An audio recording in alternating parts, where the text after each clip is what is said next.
A few words on my Twilight fanfiction, Selenelion. At least I think that's how you pronounce the word. uh, this was one of those prompts that kind of hopped out at me because it was the kind of story that I have wanted to write ever since I started reading the stupid Twilight books. It's like, Eclipse was just one big, huge, it bugs me. It's like, aren't there any counselors in this universe? I mean, why isn't Charlie sending his daughter to, a therapist? Because she's acting like, I won't exactly say a zombie, but she's just, she's barely functional. She's just moping around for, 3 blank pages, or 4 blank pages. Well, actually, I think it was 6 blank pages. It was 3 sheets of paper, but 6 blank pages with, a month in the middle of the one facing you from the right side. Which, to me, that was like, I mean, maybe this is because I have 2 parents that love me deeply, and when I was going through a really bad time in my life, when I was being my own Bella Swan, you might say, they really rode my rear and sent me to a therapist, and which probably saved my life. Well, never mind probably. It definitely did save my life. Saved me from myself. So, I wrote this fic in a series, in a spirit rather, of, this just bugs me. I'm going to fix this.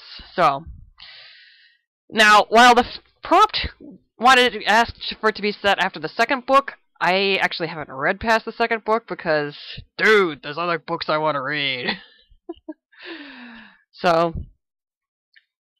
I probably should, at some point, knuckle down and read the other 2, or, well, 2.5, 2.25, what do you call the novella there?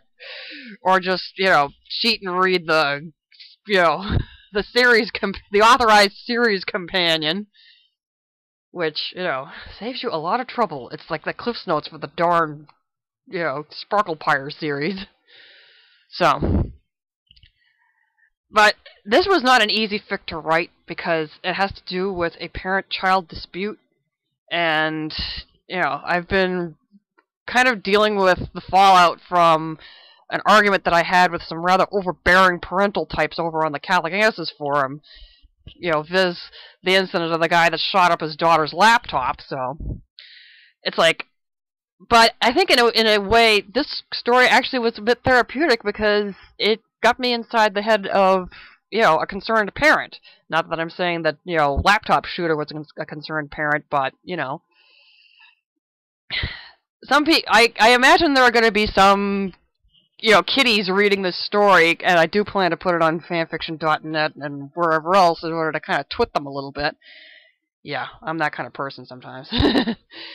But it was cathartic. This was a good story for me to write, both as a writer, as a person that's, wall banged with the Twilight books, or almost wall banged with the Twilight books, because, how else am I going to explain this, brick that got embedded in the wallboard of my room?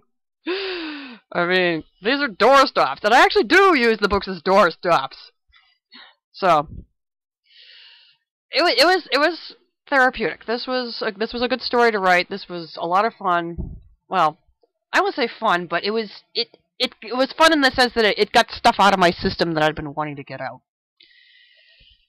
And and I kind of was drawing on real life a little bit because shortly while I was struggling through reading, I think it was the first Twilight book, there was an incident where I was having my lunch in a coffee shop in my neighborhood, and some smart aleck teenage boy decided it was time to smack his girlfriend around. And whereupon the clerks behind the counter called the police in, who promptly, showed up within 2 minutes and just, put the little punkster in his place, up to and including, this older cop who's about Charlie Swan's age, digging into the, letting into the guy. Does beating up your woman make you feel like a man, boy? Does that make you feel like a big, strong man? One of these days, I would like to write a story with Charlie facing off with, little Mr. Sparkle Pyre, but he's not that kind of guy. He's a mundane, and it's like, I wouldn't want to hurt him. because, you know, let's face it, you know, human versus vampire. Although, you know, in the fic, I do have this stealth reference to a guy who hunts spooks who's named John and has a couple sons. I wonder who that could be. It's like I was careful. I was meticulous writing this story. This wasn't just, you know, your typical, you know. And I've seen a few fics like this. And in fact, it just about happens in the series where you have this, you know. Okay, I have read a little bit of the third book, but it was a colossal wall banger for me because, you know, out of the blue, we have this character assassination of Charlie Swan, whom I think is, you know, a really nice guy.